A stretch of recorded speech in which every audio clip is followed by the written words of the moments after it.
Now, random encounters. God, you just gotta interrupt me, man. Just interrupt me. Where? All right. I'm allowed to swear? Okay. I'm Fuck Epic. Oh. You thought we were going to get through without one of those? Well, no, I did not. I was actually surprised that it didn't come sooner. There was good gaming news. I didn't want it tainted with Epic stank. Okay. You know, I don't want them to make Baldur's Gate an Epic exclusive. You know what I'm saying? You don't know what to expect from those Well, bastards. that's true. You never know. I can't see that happening, though. I just don't. We couldn't see any of it happening. Did you see any of the games that became exclusive happening? That's how I'm still mad disappointment about works. Outer Worlds. I'm still mad about Outer Worlds. Dude, I was looking forward to playing that with you, man. I was looking forward to Outer Worlds. Like most of them, I'm just like, I probably would have waited for a sale anyway. Outer Worlds, I was actually looking at pre-ordering. You know, I was thinking about grabbing Borderlands because at the time Kitsune and Mishoku were gonna probably grab it, but now they're on the same boat. We're all like, we're not grabbing it on Epic, so the game's been pushed to the back burner. So that's 3 people, maybe 4. I think you were even considering Borderlands 3 out already, out of the running because of Epic. But Outer Worlds, I was not considering pre-ordering it though. I was considering pre-ordering. Oh no, Outer Worlds, I wanted to pre-order. Yeah, I wanted Outer Worlds. Now I don't know if I'm ever gonna own it. Like I'm kind of so pissed off. Like a year from now, will I even care? Yeah, that's the thing. I think a year from now, I'll be looking at the new game coming out. That's why that's a dumb idea. I'm sorry, we got on Epic again. So this is why we don't bring them up. I know.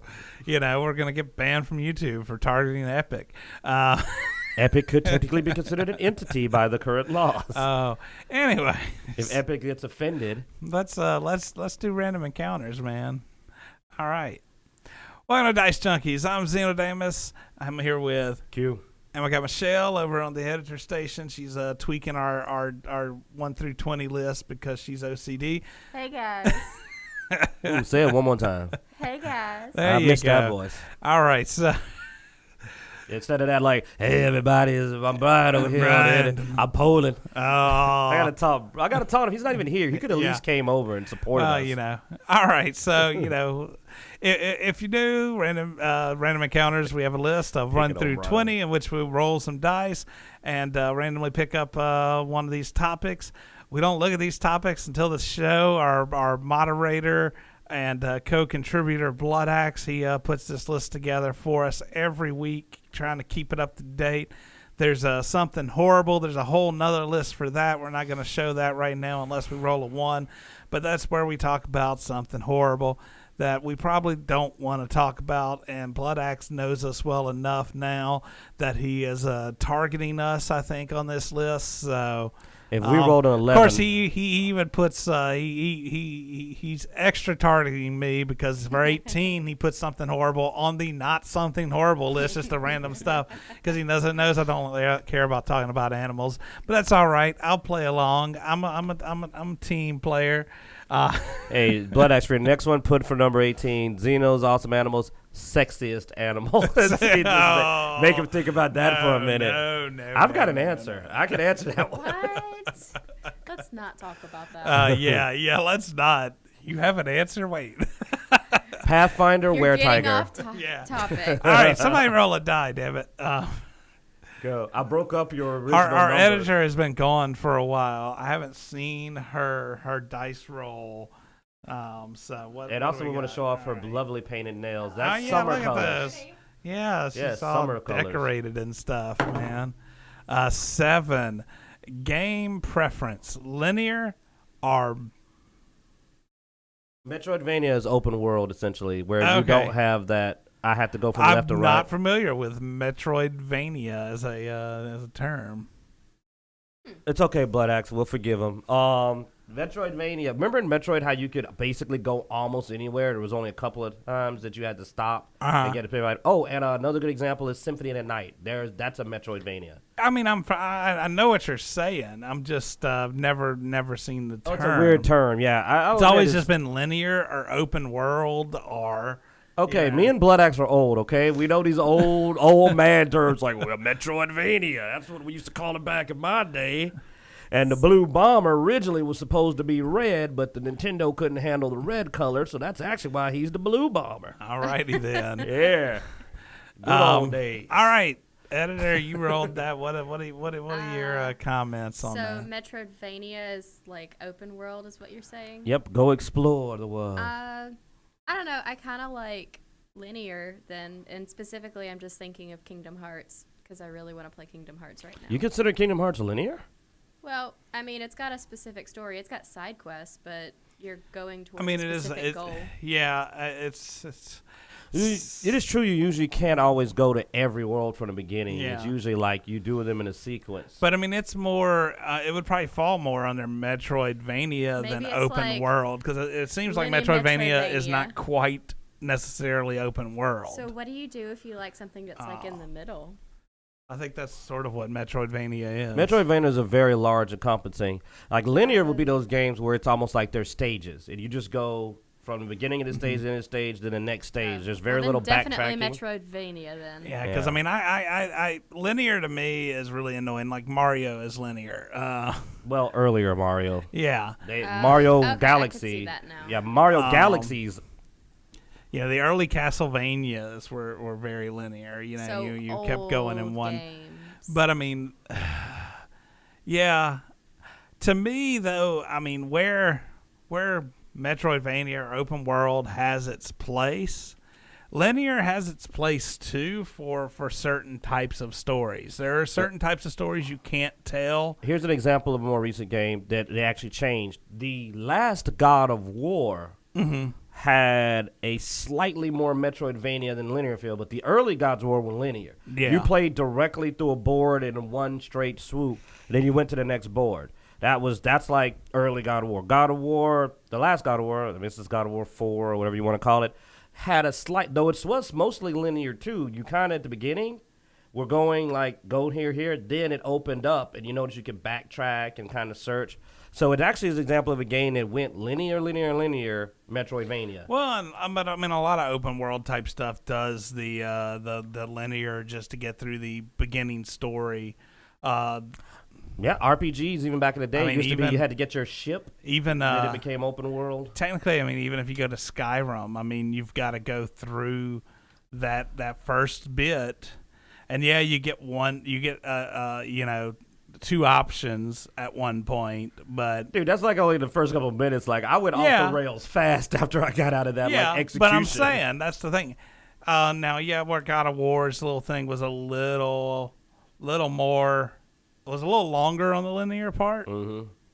Still, it's not uncommon for the beginning of a game to be very linear. Well, I put it like this: it's almost like just going through the tutorial.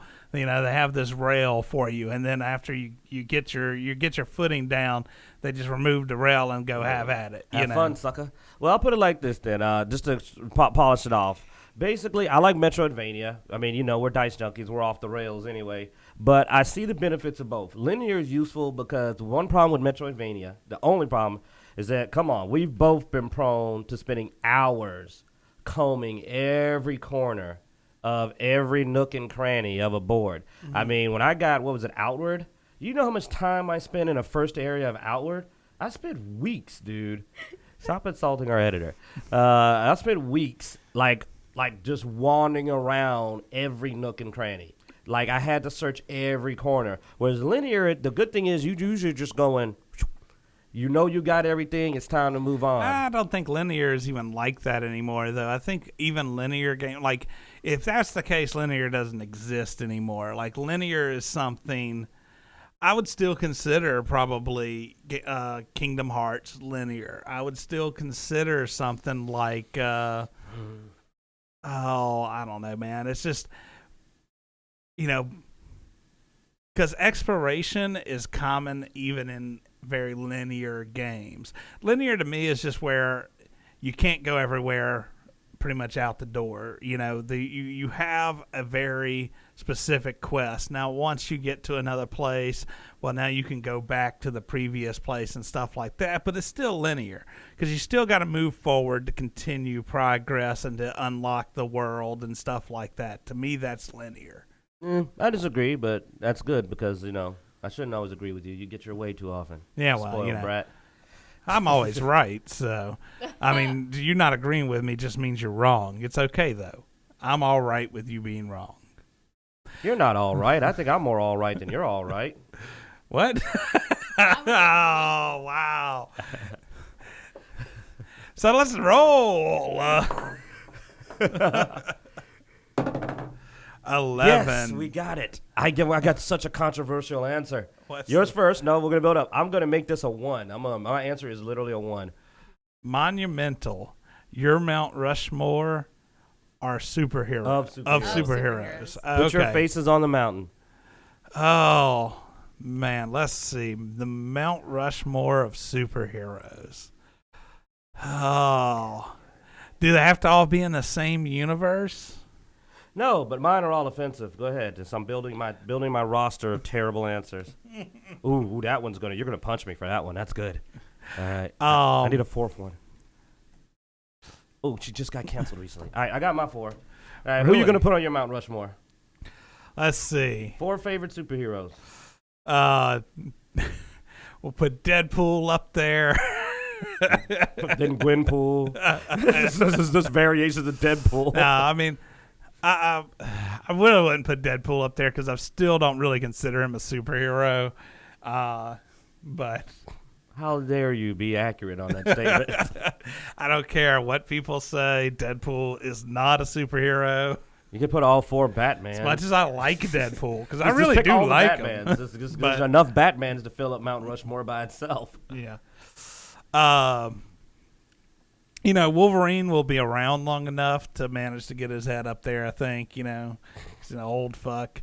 So Hugh Jackman, all right, you got 1.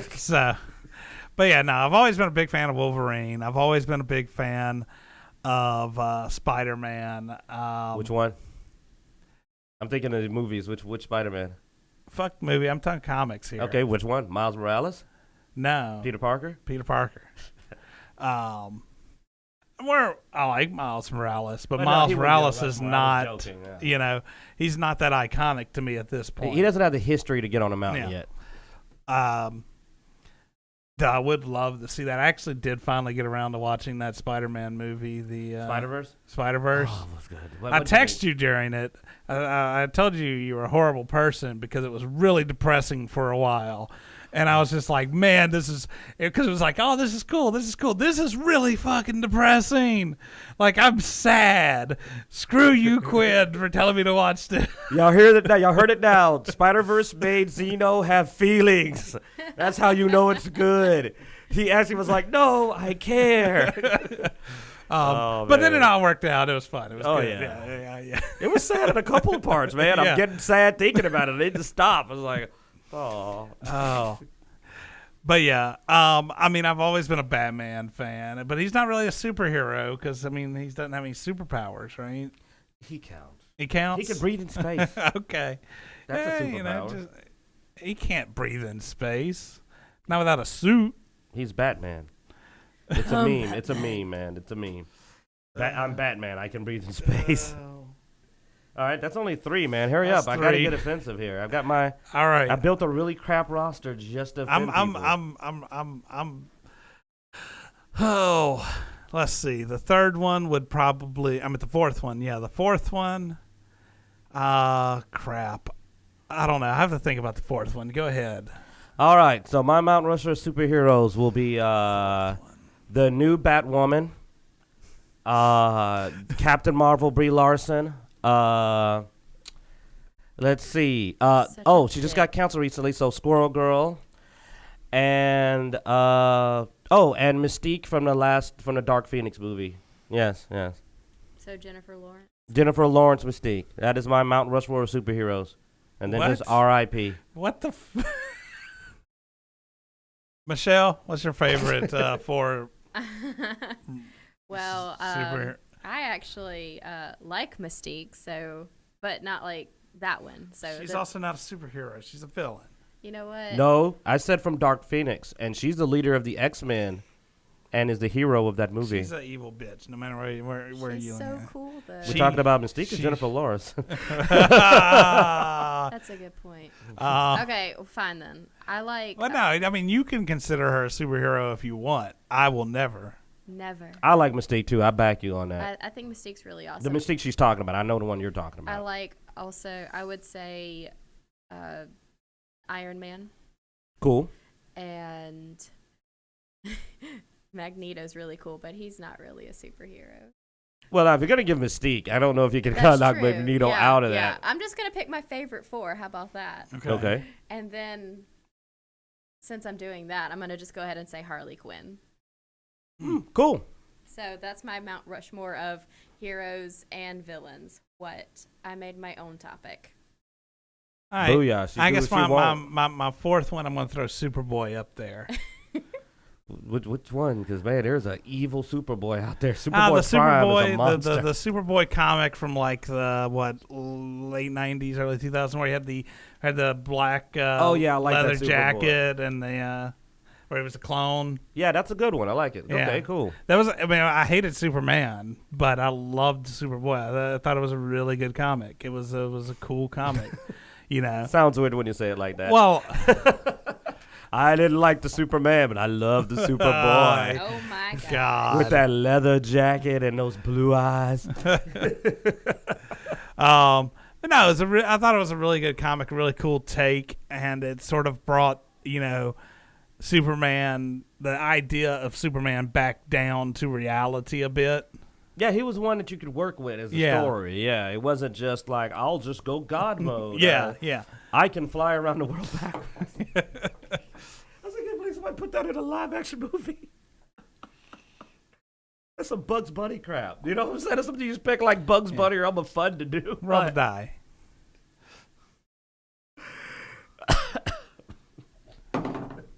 Ten. Right. Favorite comic story arc. Hey, motherfucker, I can read for myself. I'm grown. I don't need you to read for me. Oh, man, this is a good one for everybody, though, man. Favorite. Oh, this is hard because there's some good arcs out there. I mean, they've been crapped upon recently. The sad part is they've tried to put a lot of my favorite arcs in movies and ruin them. But you know what? I'm going to go old school because they also, despite that one Spider-Man 3 movie, I don't think they've completely ruined it for me yet. I still want a very good Venom arc. And yes, I'm literally ignoring the Venom movie. We're acting like that didn't happen. I would love to see a proper black suit Spider-Man into You're not Venom asking arc. what you'd see. What is your favorite of what's out there, man? Oh, favorite arc altogether? Oh, Jesus. That's we got the Infinity question. War, Dark Phoenix. You know what? Age of Apocalypse. Damn it, that was mine. For comic books, the Age of Apocalypse was beautiful. It introduced some of my favorite characters. It was dark. It was bleak. The edgy version of the older X-Men. It's a classic. Well, it's that and some of the alternate X-Men were really cool, like the Gambit that had been experimented on and had all those fucking powers and stuff. And dude, Magneto ripping Apocalypse and spoilers. Yeah. Well, if you don't know about the Age of Apocalypse by now, once again, that's like what 90s. Yeah, like freaking one-handed Wolverine. I mean, just some an actual version of Scott Summers that didn't seem to be a freaking punk, actually was kind of no nonsense. But also don't forget it introduced, while Cable had been around, you get a better view of Cable, and also Bishop. I loved Bishop. So, really good one. Maximum Carnage, God, Blood Axe, that's evil. That was a disturbing arc, man. Maximum Carnage was violent. Yeah. Michelle, do you have a favorite comic book arc? No. Sorry. I don't read comics like you guys do. I'm trying to think of something, and I'm just coming up blank. All right. Yeah, what you got now? I took Age of Apocalypse. Yeah, I know you took Age of Apocalypse. Well, I don't know if you consider this an arc or not. Like, this was a mini series that they did that did tie in some of the other superheroes, but there was Resurrection Man, where it was this one superhero that just kept dying over and over again, and every time he died, he'd come back with a different power. Oh, yeah, that was cool. I don't know if that was an arc, but he was an interesting character. I mean, it did blend in some. I think it did cross over to some, once or twice into other comics, which usually is something representative of an arc. So I guess for honorable mentions, Death in the Family for Batman was pretty good. yeah. That was the one where Robin was killed. That was like one of the first major dark arcs for Batman, man, and has ramifications that still go on all the way. Jason Todd, like Death in the Family, to me was actually better than Killing Joke. A lot of people liked Killing Joke, but I thought Death in the Family was hardcore. And I remember at the time it came out, it was a shock to most people. They were like, "Wait, has Robin actually been violently beaten to death with a crowbar? Holy crap!" I guess there's also the Death of Wolverine arc, where once he loses his regeneration powers, it was. Oh yeah, they tried. It was good at first. It's just you knew it wasn't going to stick. Because you actually got to see how badass Wolverine is even without his regenerative powers. Like he was a battle hardened character that even without the super regeneration, he still kicks so much still ass. A tough guy. Yeah. But well, that's kind of why I think the Old Man Logan movie, the Logan movie, went over so well, because it was a very non-regenerating Wolverine, still toughing it out even at his old age. Yeah. And it kind of was cool to be like, yo, man, he's still a tough mofo. But, all right. Well, since our editor has been away for so long, we're going to make her roll one more. Oh, goody. Yeah. Such a view of those nails. Yeah. Come on, do the pose. You got to do the... Yeah. Right. You got it. Do it again. You get 3 rolls. We cannot get away from 10, 11, and 12. Yeah. Whovian, your favorite doctor and why? You can watch Doctor Who. I do Michelle. watch Doctor Who. All right. Who? That answers the question. I do watch Doctor Doctor Hugh. He's that's the doctor that has a slight hue of purple in his skin. They haven't done a colored doctor yet. We're still waiting. So I get a lot of controversy when I tell people this, but as much as I really, really do love David Tennant, I never watched any of the older ones. I didn't get a chance to watch any when they were on Netflix, but I really do like Matt Smith. Okay. Just because, I don't know, he gave a different take on the Doctor than David Tennant did. He wasn't like the flirty boy. He like actually had like interest in like helping children, and that was kind of an interesting take on him than compared to the last Doctor. Okay. The one before that, anyway. Like, that was just pretty like his sure weird thing. Tennant's doctor helped a lot of children, but well, you know what? What I meant by that was that, like, I don't even know how to really. How can you explain tell? Look, it. it's her favorite doctor, bitch. She can like him for everything. She can like him because she likes his auburn hair. It's whatever she wants. What? I'm not saying anything bow ties against and her fezzes pick. are cool. And Yeah, also, I boom. really, really liked the Van Gogh episode. Okay, that was actually a pretty good episode. That was one of my favorite episodes. What, bitch? You? No, you.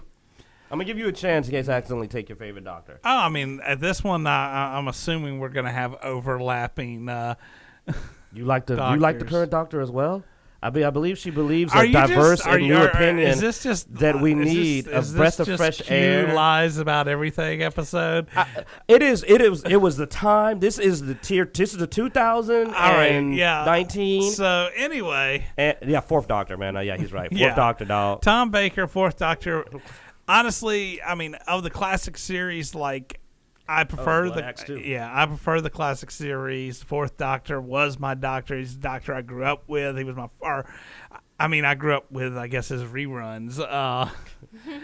We're not quite that old. Back when I was growing up, they used to play Tom Baker's Doctor on the public broadcasting. I thought he was the only doctor for the longest. I didn't even know there were doctors. Like, I just thought that he was the doctor, and then later on, I found out apparently he's the fourth. Yeah.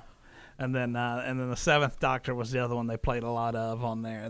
So the Fourth and the Seventh were the ones I sort of grew up with.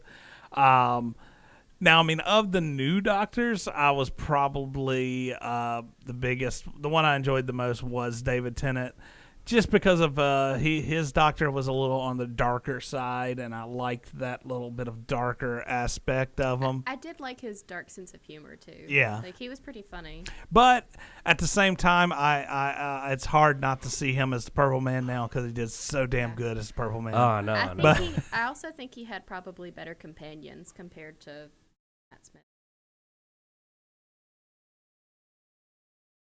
Companions, people who Yeah. went on adventures with him. Uh-huh. I liked his companions over Matt Smith's companions. You didn't like No, I liked them. the pawns? No, I loved them. I really liked Donna. Donna was really cool. Donna Doctor was my most hated Oh. companion of all Doctor Who What? companions ever. She was the most annoying person ever on Doctor Who, I disagree. even maybe more annoying than the current Doctor. I disagree. Y'all keep talking about trying to figure out which companion you're talking about. Catherine Tate. Yes. You're saying that like that changes it. I did not care for her one bit. Oh wow, I she liked looks her. annoying. I Wow, liked that is her. amazing. I thought pull she up a was picture to funny. immediately go like, she looks annoying immediately. But yeah, no, she was my least favorite companion. But anyway, good for you. Good for you Out of the too. newest Doctors, I'll say this: the one I was most optimistic about that unfortunately didn't pan out like I wanted was Garibaldi. I really thought Garibaldi was a return to form of the fourth as an Doctor actor time. and potential. I think he had one of the highest potentials to be a great Doctor. That and I mean, and that's the thing. Like right now, I still don't see that the writing has improved. So it's hard to tell just how bad a Doctor is and just how bad the stories are. Yeah, honestly, to be a little fair, while I pick on her, I can't tell how much of the current Doctor is bad performance and bad directing. Because you do got to be fair. I mean, you've got to work with the script, and if a director keeps telling you to do a take until it sucks, you can't do anything. Well, I mean, that's they go like, no, do it again with less feeling. If I didn't pay attention to the writing, directing, and stuff like that, then I would hate. Fuck, I forgot his name now. Guy we were just talking about, the Garibaldi. Yeah, because I mean, none of his season was really that great, but like I said, his potential as an actor for Doctor Who, I thought was really good. So anyway, I love his first episode when he got introduced. Oh no, when he was at first when he was grumpy and he had like the flash. I don't think I'm a hugging person now. I loved that. He had the flashcards on how to be nice to people. I like that too. That was. Why did they not keep going with that? That was so awesome. I kind of like, because I'm used to the Tom Baker kind of standoffish Doctor. But they ended that season right. I mean, they put the first Doctor back in there and was just like, "Hey, you're doing it wrong." So, okay, that's good. That's good. I should have stuck around for that alone. But anyway, all right. I think that's gonna wrap us up on Random Encounters. Thanks for watching. As always, we hope you enjoy, and be sure to check us out on Instagram, Facebook, Twitter, Twitch, YouTube, and go to Dicejunkies.com. There's links to wherever we can be found right there. Like I said, we do this on podcasts. We do it on Twitch, and then we post it up on YouTube. So you can check it out in all those different places. Be sure to like, subscribe, all that good stuff, because that's what's going to make us last. If you want to help us pay our editor or anything else, maybe buy some equipment, you can definitely support us on patreon.com/Dicejunkies. And maybe we won't be as broke as we are now, but give us money. Please. Yeah. So there you go. Thanks for watching, guys. Have a good one.